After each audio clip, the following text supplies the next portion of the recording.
যাইতে পারে। তো একটু দু একটা দিন অপেক্ষা করে দেখি, তো একটু দু একটা দিন অপেক্ষা করি ম্যাম।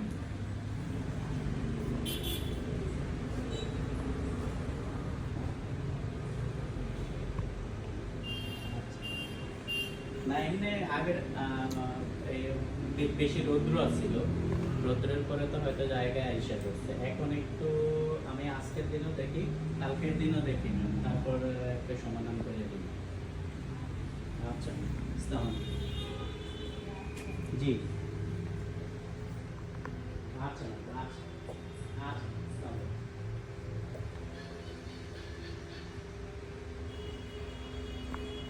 দরকার মিস্ত্রি মনে হয় বাড়াই দিই।